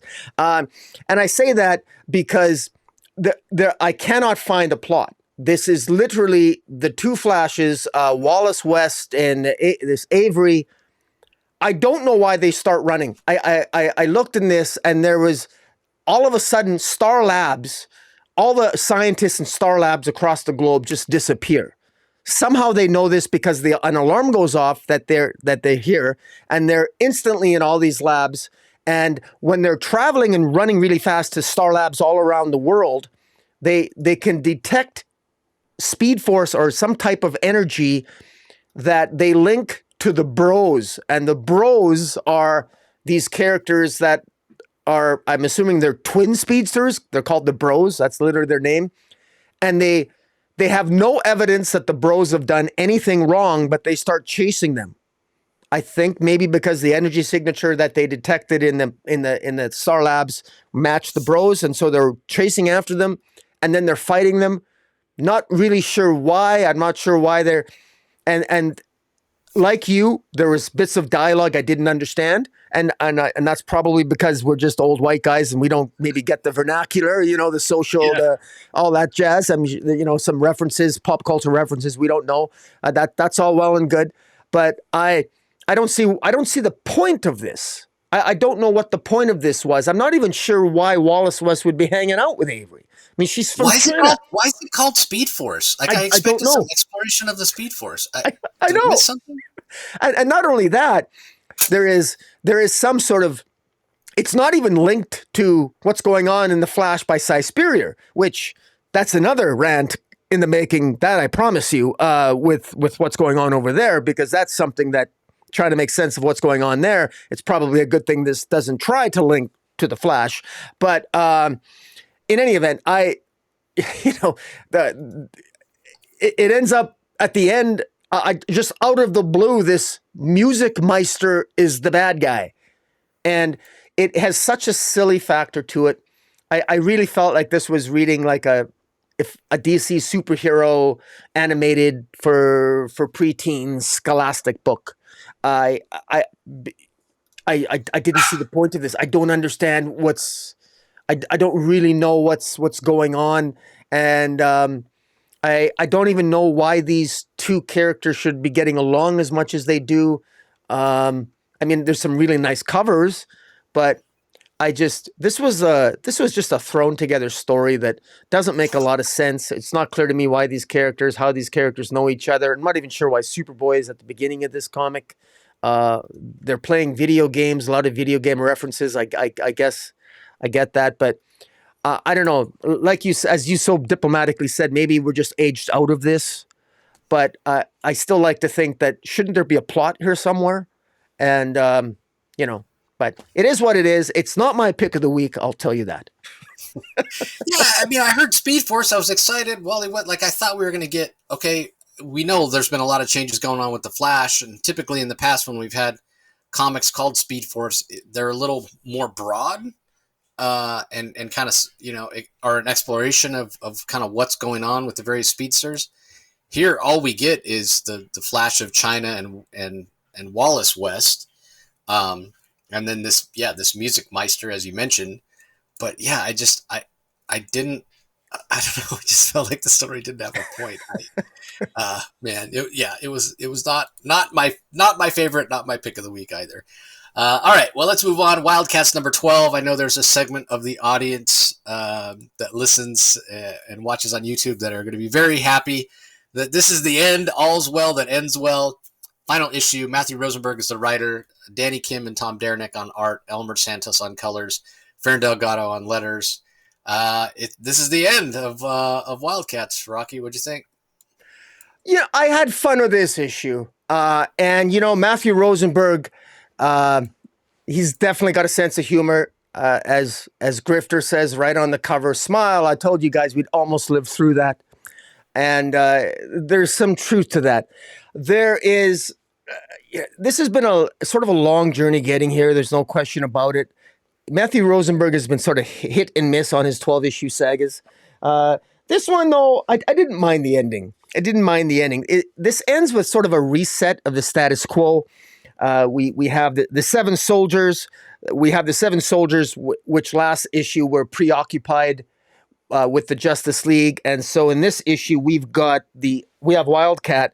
We've got Voodoo, Grifter, Zealot, Fairchild, Ladytron, and Backlash taking on Warblade, Void, the Talons, and Jason Halliday. And Jason Halliday is sort of like the de facto leader of the Court of Owls. And so we got all his Talons along with Warlord and Vaden taking on the Wildcats. We end up with some pretty great action scenes between Zealot and Warblade, Ladytron versus Void. A lot of dialogue, but I didn't mind the humor. Jason Halliday, of course, controlling the Talons. Jason Halliday trying to orchestrate the destruction of Wildcats, trying to take it over.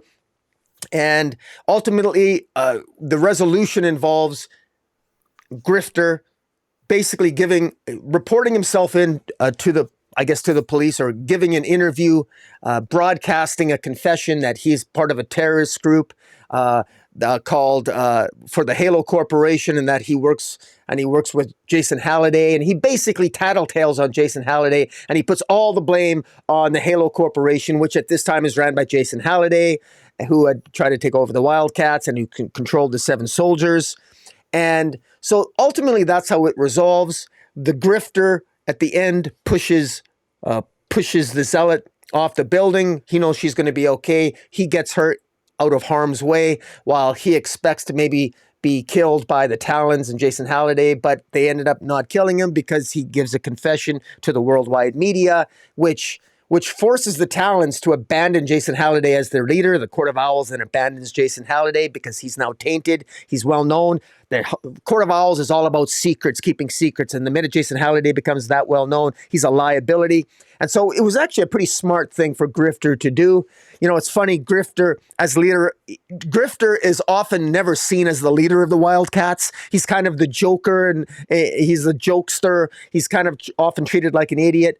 A lot of times you might think that Ladytron or John or Mr. Harlow is the leader. Yet in so many, the character that time and time again manages to get the Wildcats out of a tough spot, it always comes back to Grifter, and that's what I love how this ends. It's Grifter who takes a bullet for the team, and he ends up being arrested and taken off to jail at the end of this.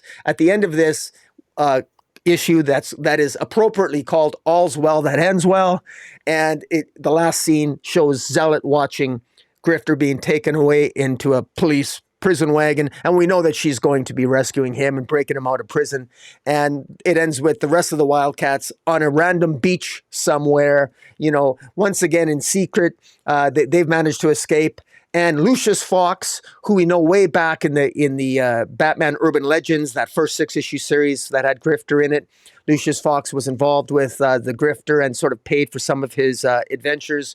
Lucius Fox uses his empire to actually purchase the assets of Halo Corporation. So a lot of the intelligence information that Halo Corporation has is now in the hands of Lucius Fox. And we know Lucius Fox has a soft spot for Grifter. And we know that Zealot will break out the Grifter. And we know Wildcats, along with Mr. Marlowe and the rest of the Wildcats, are on a beach somewhere. So the Wildcats are still with his people. We just got a restoration of the status quo. And this has been a lot of fun. It's had ups and downs. I've been frustrated. I've ranted, and then I've raved, and then I've ranted. It's been a roller coaster ride, but I'm glad it ends on a high note. So at least for me, it does. What about yourself? Yeah, it's been up and down, and it's felt like quite the journey to get there. And I'm going to give Matthew Rosenberg credit. I'm going to say that was purposeful, right? I mean, the Wildcats are a property that's been around for a long time. I mean, they had their own Saturday morning cartoon, for God's sake, even though they may not be as well known as things like Justice League and what have you. I think it was purposeful, the way that it all played out, a little convoluted at times. I talked about this being, rather than being a superhero comic, being a very political book, and it definitely seems like that has been the case. I think ultimately this was successful. This definitely worked for me. And I think the biggest reason I say that, and where it was most successful, this book makes me want to go back and read Wildcats. It makes me want to go back and, kind of do a complete read of the entire Wildcats history, because I don't know it all. I don't. I thought Void was a hero. I thought she was on the side of the Wildcats and what have you. And here she's sort of against them and what have you. So, clearly Matthew Rosenberg knows the Wildcats universe much better than I do. And he's taken a little bit more of a unique take on it. And for me, it's worked. It's worked for the most part. So kudos to him for making it work. And I think ultimately this was, like you said, the best way to put it was this was a lot of fun. So. All right, let's move on. Next up, a series that also comes to an end. This one, I'm much more disappointed that it's coming to an end. It's issue number 6, All the Fish of the Vigil, from writer Ram V. Devmalya Pramanik is the artist. Norm Ratman handles the inks on some of the pages. Rain Barretto on colors. Dave Sharp on letters. We've been singing the praises of this book since it first came out. It's been absolutely fantastic. What were your thoughts on this final issue? I'll say final issue for now, because there's some teases that it may continue. But what'd you think? Well, kudos to Ram V. This is a new team. This is by far the most interesting new superhero team to grace comic books in quite a while, I think, at least from the big two. Mind you, I should caveat that by saying I don't really read Marvel anymore, so maybe that's an unfair thing for me to say, but I really like this. This feels fresh, and it feels new. It feels like I'm just getting to know these characters for the first time, and I want to keep getting to know them. In this issue, this is the end of the first arc. Or I guess, this series is likely going to continue at some point. This is the end of maybe the end of this series at this point. But one of the characters, Castle, who's this sort of young, short psychopath, Castle is narrating this, and basically, this Dr. Sankaran, who created the Vigil, he created the entire team. basically while he was in another alternate universe that gave substance and brought to life whatever he could imagine. And the bad guy in the issue, the bad guy is this Hep, this Mr. Hep, and he's created his own group of nefarious criminals, and they come to a head. And you think this has been, we've been led to believe that Hep has put together a team that's going to wipe out the Vigil. And what happens here, what plays out so well here, is how Castle at the very beginning, he's essentially, he's narrating it, and he's literally predicting what's going to happen. He's so intelligent. He literally predicts what'll happen, and he's playing chess, and he's appropriately playing chess, and he's moving pieces on the board, and he's sort of speculating what's going to happen. Based upon his observations over the last 6 issues, based upon this, he makes the observations of the characters, that the same observations that astute readers could make from issue 1, Castle makes in this issue, and he draws inferences from information that we already know to predict the behavior of the characters that leads to a successful result by the end of the issue.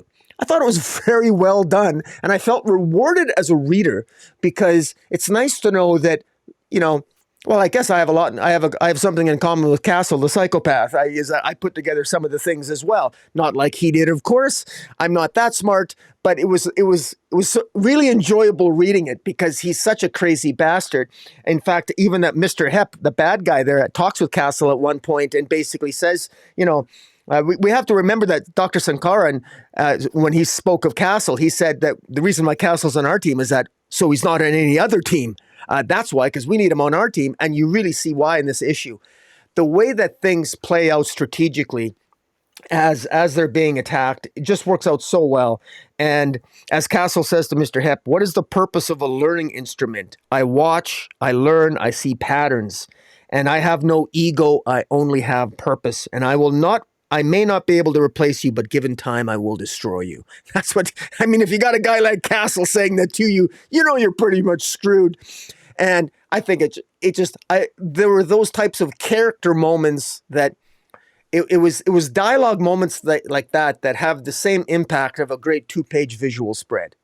And that's the power of good writing versus, we talked a lot about great art in this week. While sometimes there's great dialogue that has the same visceral impact as great art. And in this case, the artist is Devmalia Pramanik, and I don't mind the art, honestly. I think the art could the art be better? Probably, but the art works. It's fine. I do think I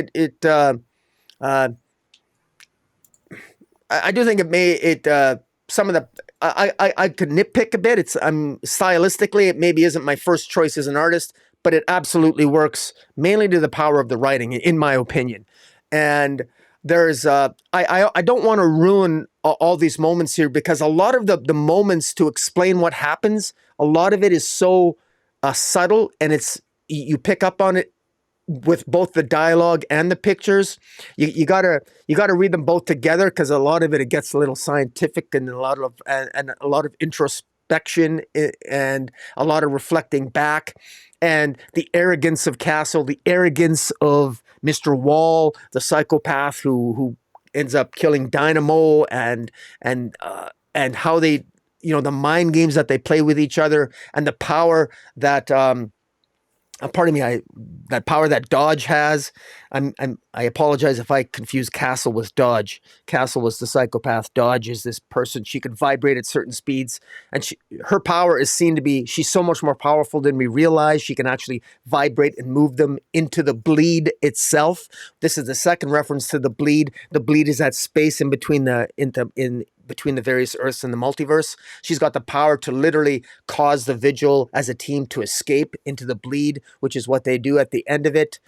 I just thought this was really spectacular, and I'm really curious to see, it says the Vigil will return, and I think that they're the ultimate wild card in, and when I think of this Vigil, and I think of what we're getting in Outsiders, even though they're very different teams with very different objectives, it's I like I sort of like this is a different type of team that deals with different types of they're a different eclectic team. They're going to have different priorities and they think differently than other teams do. And hopefully the new Outsiders will be the same thing if it's a reflection of Planetary. And again, more the more I'm talking about it, there's a lot of reasons for me to look forward to what's going to be in store in the dawn of the DCU here moving forward. But I enjoyed this. I enjoyed this ending, and I hope to see more of the Vigil. What about yourself? Yeah, I'll start with the art. I agree with you. Like all along, it's been artists from India, and I think that was intentional by Ram V. I think most of the time the creative team has been creators from that part of the world. They understand it. Ram V's talked about when we had him on the show. He talked about the importance of that and kind of the interesting nature of India. Some of the most abject poverty in the world, but yet some of the most cutting edge technology of the world. So creative teams from that part of the world are going to inherently understand that. They're going to bring their A game. They're going to have passion for these characters. So yeah, I would have preferred had we had the same artists all along throughout, but just reality of comics these days that we haven't. But good storytelling. I just think the line work is not. It's not always as clean as I would prefer, but that's personal preference or what have you. I agree with you on the subtlety of the storytelling. At times, it's I think you used the word introspective. So I think that is definitely the case. We go back to talking about Warren Ellis, Planetary, Authority, and I mentioned how influential that is. Yes, we had the Outsiders this week. Yes, a lot of the same things. Here they end up with the ship. They get to the bleed in a different way than we're going to get to there in the out. But it's like, really, we have two of these going on at the same time. Were these pitched at the same time?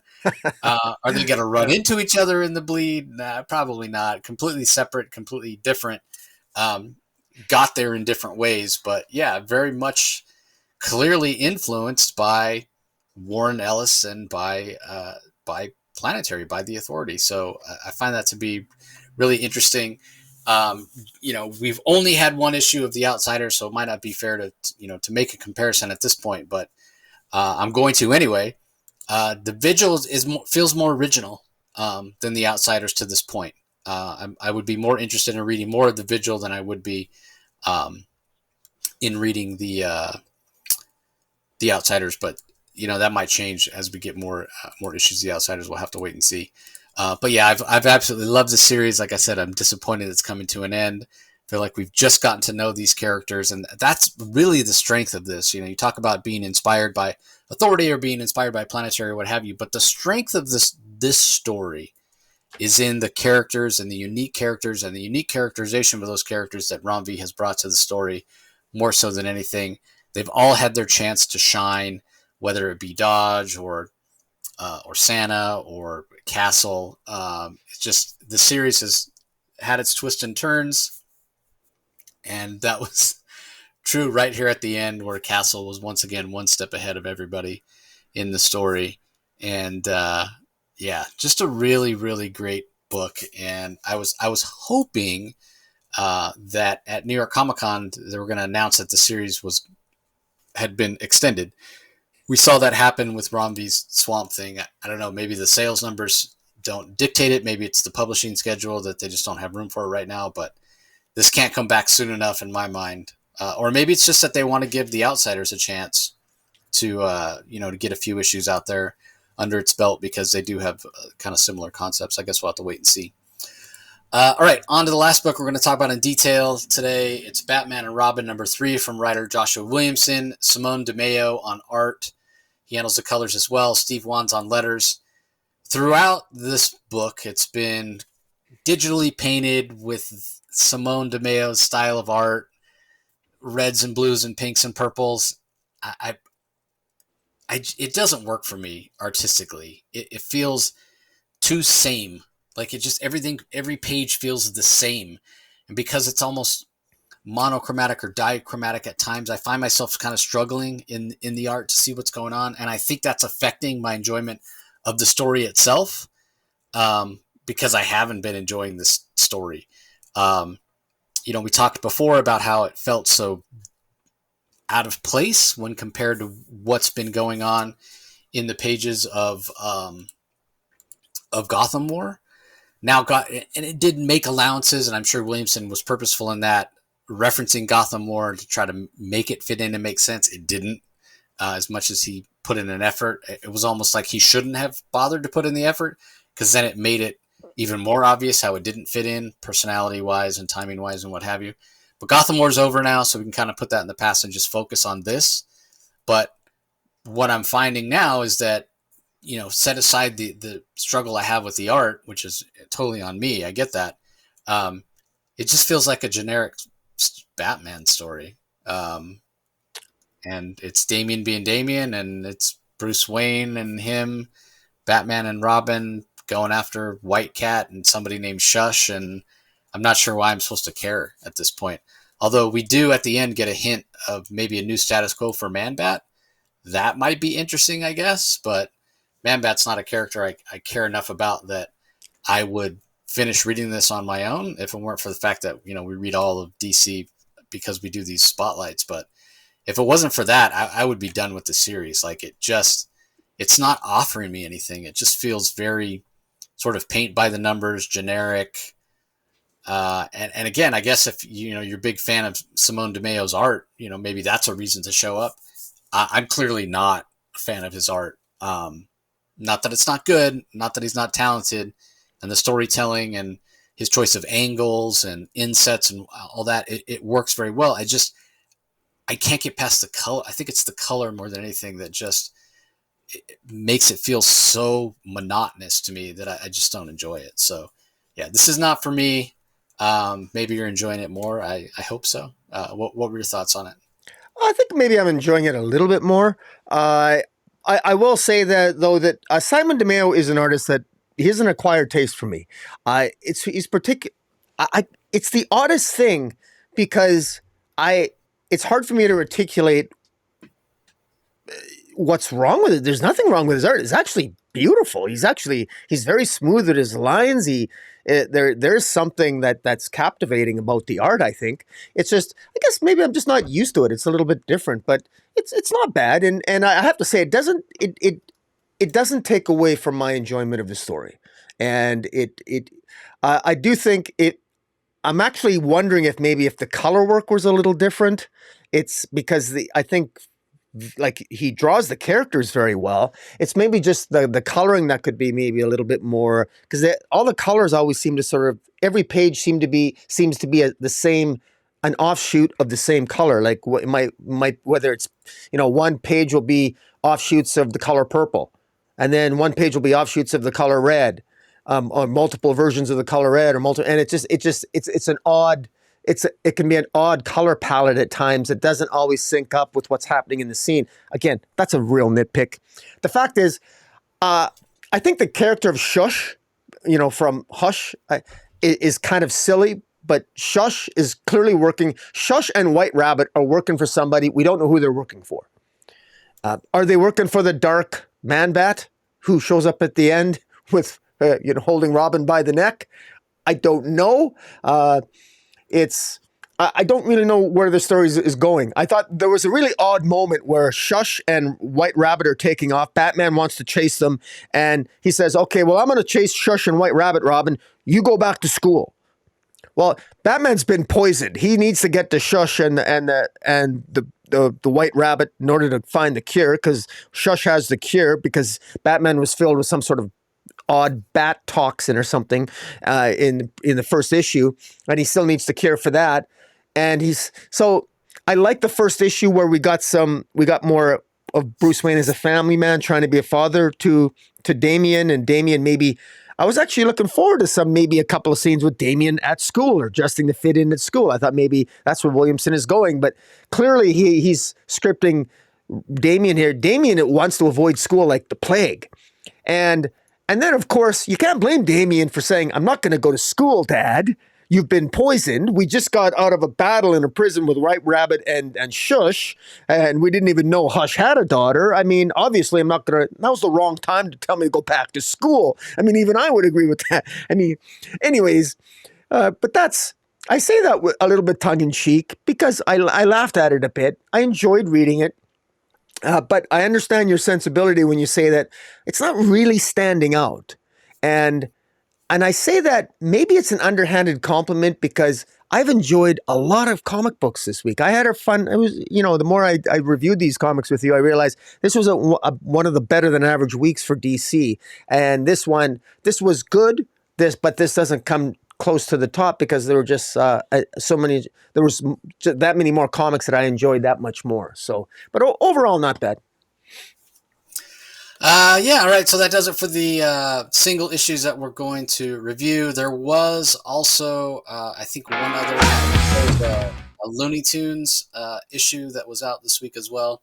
Yeah, Looney Tunes 275. And then as far as collected editions, we have Superman, the War World Saga trade paperback, which collects it's like an omnibus of the War World Saga from Philip Kennedy Johnson. So you've got Action Comics 1030 to 1046, Action Comics 2021 annual, Action Comics 2022 annual, Batman Superman Authority Special 1, Future State Superman House of L 1, Future State Superman Worlds at War 1 and 2, and Superman War World Apocalypse 1. So it's a huge amount of stories, 728 pages to get your Superman fix, and definitely a fantastic story. We've also got Adventures of Superman John Kent hardcover, which collects issues 1 through 6 of Adventures of Superman John Kent. A little bit of a bait and switch. He doesn't actually take on Ultraman. It's more about John Kent against the Superman from the Injustice video game.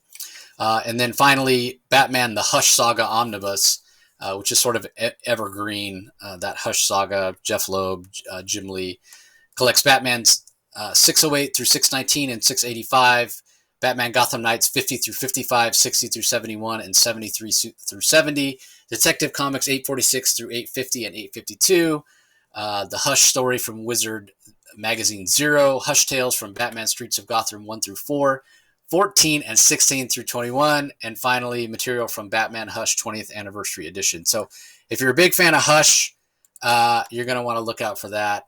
It's 1,272 pages, so it's absolutely huge, and it's $150. So it's not cheap, but you're getting a ton of comic for your dollar there. So moment of truth, Rocky. A lot of comics out this week. We know it's not Speed Force. No. What is your book of the week? Oh man, I'm going to go with. I have to go with Detective Comics. It was between that and the Vigil, but and I enjoyed Danger Street and Wildcats. I enjoyed too. Damn. And Superman Lost, I like that too. Damn, this is a tough one. Sandman was excellent too. I got like 6. Yeah. They're battling for first place, man. Wow. I mean, this is like choosing between an apple and an orange, and I love fruit. I mean, but I'll go with Detective Comics because both the main story and the backup were good, and yeah. So I'm gonna go with Detective Comics. See if I can find it here. Yeah, I'll go with Detective Comics. What about yourself?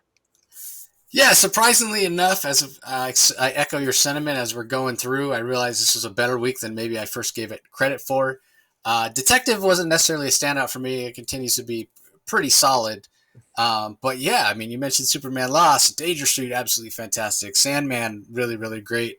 But, I think I've picked the Vigil every single week that it's come out.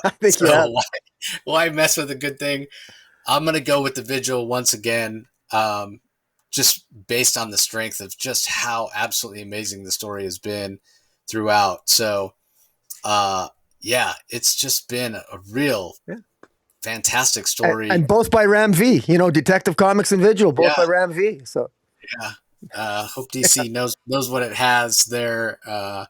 And Ram V has done plenty of other comics prior to his DC work. A lot of stuff over at Vault, and now he's got stuff going on at Boom and Dark Horse and what have you. So there's plenty of other work out there if you're a fan of his and want to check out some of his other titles. So yeah, so that does it. Again, apologies for this one being a little late. Totally on me. This time of year, things get crazy with the holidays. Working for a restaurant group. Obviously, we're pretty busy during this time of year. So apologies for that, everybody. Hopefully next week we'll, again, because we can read ahead now, hopefully we can record early and get it out on time for you. So appreciate you all joining. Any last thoughts, Rocky? Just this was a good week. I enjoyed reading the comic books this week, with the possible exception of one. And I think, dare I say, I think we're going to end the year with DC on a higher note. And I think I would just encourage people that I think we'll hopefully get some Christmas cheer storytelling wise by DC before the new year. Yeah, so that's going to do it, everybody. Don't forget to head over to YouTube. If you're listening to audio only, subscribe to Rocky's channel. Comic Space Boom, ! Is where you can go to see all our past DC spotlights and other content Rocky puts out. Conversely, if you're checking us out there, I really appreciate you heading over to wherever you get your podcast from. Do a search for The Comic Source and subscribe. We're going to have the 12 days of The Comic Source coming up again in December, counting down to Christmas, covering a particular subject that's near and dear to my heart. So hope you all can give us a listen and join us for the holiday season. And we appreciate your support as always. And we'll talk to you next time. Catch you later.